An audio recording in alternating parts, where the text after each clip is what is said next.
Hello, my name is Jonathan Kanonoho and I'm the team leader at Jonaki Holdings Limited, where we get to support you in the financial world. So you need money, we got money, we give you the money, you get to grow as we also grow. So you have a consignment, you have a car that you want to clear up, you have a building that you're stuck with, or you have an LP or invoice you want to finance, we get to support you. You can always check us out at www.jonakiholdings.com. So welcome again for yet another interesting topic, which is on the most appreciable asset of any business.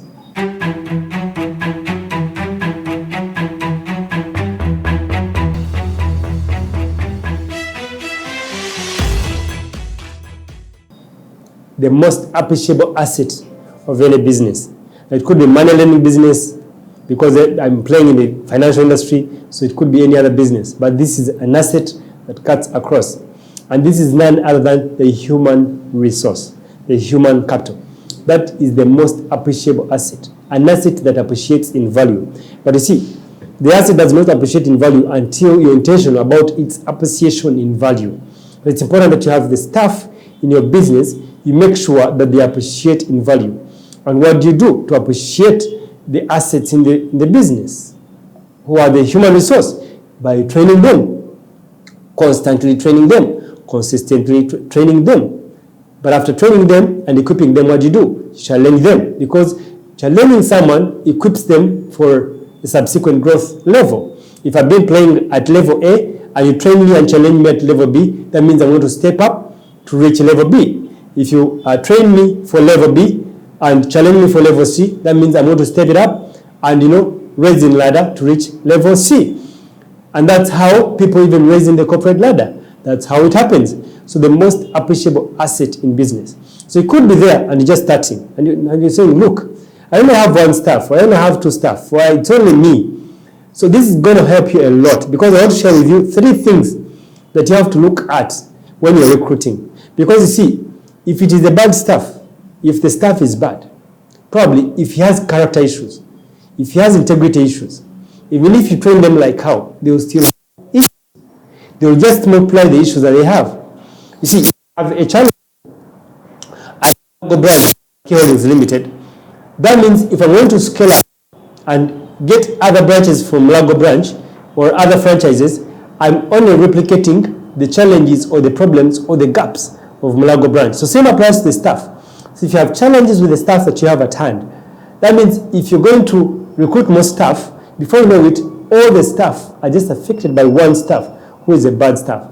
That's why the proverb goes that if you have one rotten tomato, eventually it will spoil all the other tomatoes. So that's why it's important that you get to monitor these 3 steps I'm going to share with you. The first one, make staff write their personal story. Make your staff, your new staff, write their personal story. Now look, this will help you as an individual. Whether you have a recruitment board, whether you have hired a company, whether you can afford it or not, it is important that you do this step. You as a CEO, you as the owner of that company. Make the new recruits write their personal story. What is the thing that you're looking for by making someone write their personal story? You want to see the background of this person. You want to see what they've gone through.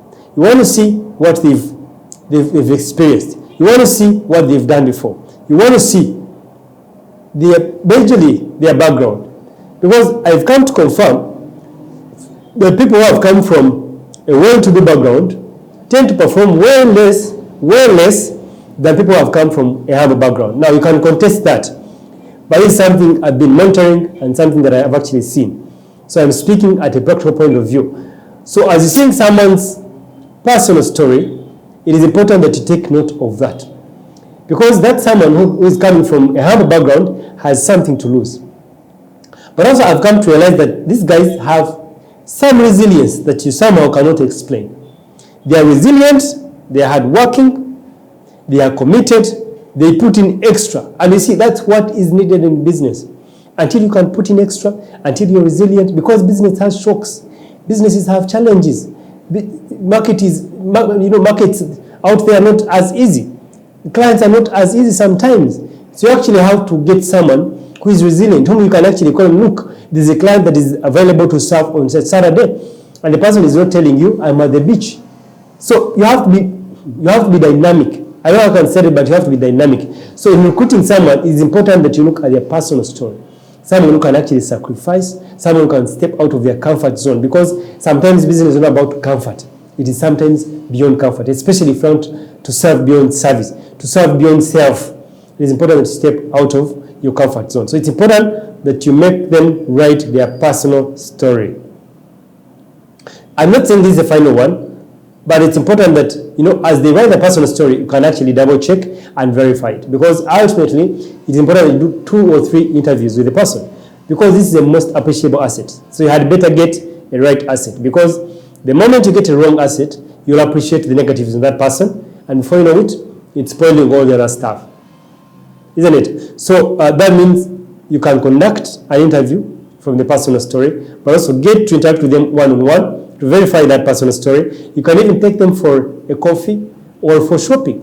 You're monitoring them. Why? You're making an investment at that point so that you don't get challenges later on. The second thing that you have to look at, make them write their 30 achievements in their lives.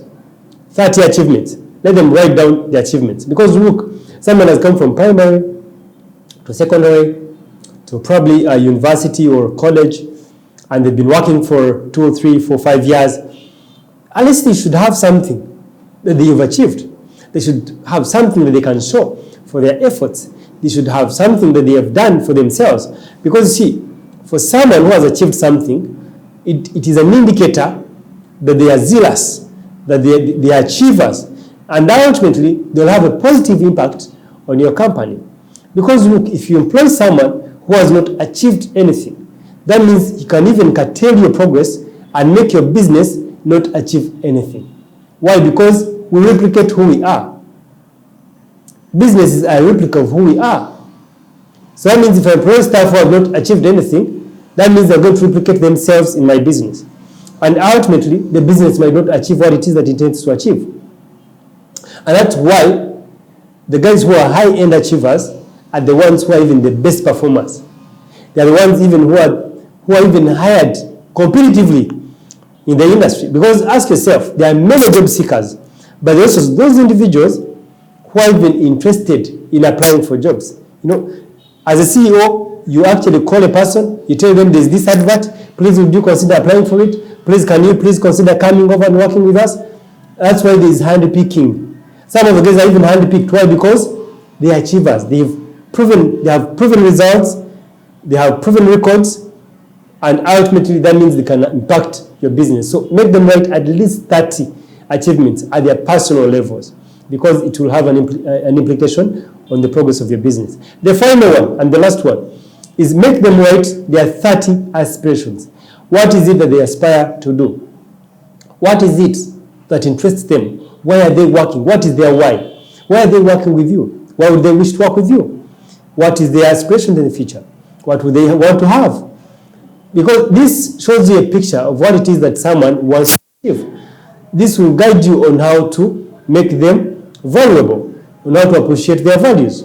Because if someone has interest in marketing, even if they are qualified in accounting, and they passionately like marketing, that means if I'm going to train you, because sometimes in business it's about passion, and then you can back it up with skills.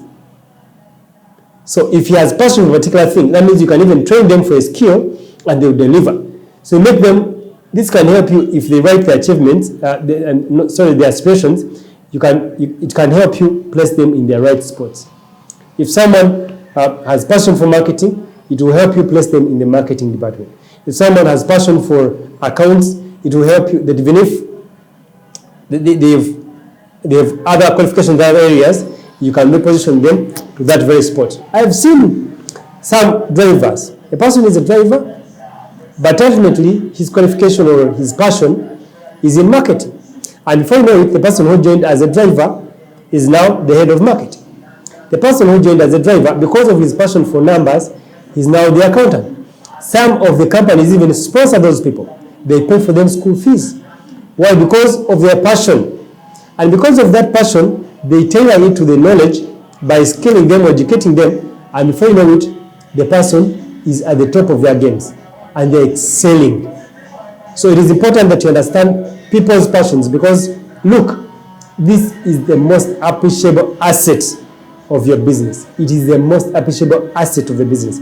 So it's upon you to appreciate the value of that person and also tap on it and make it grow to the level that you want it to be at. Thank you. Thank you for watching through.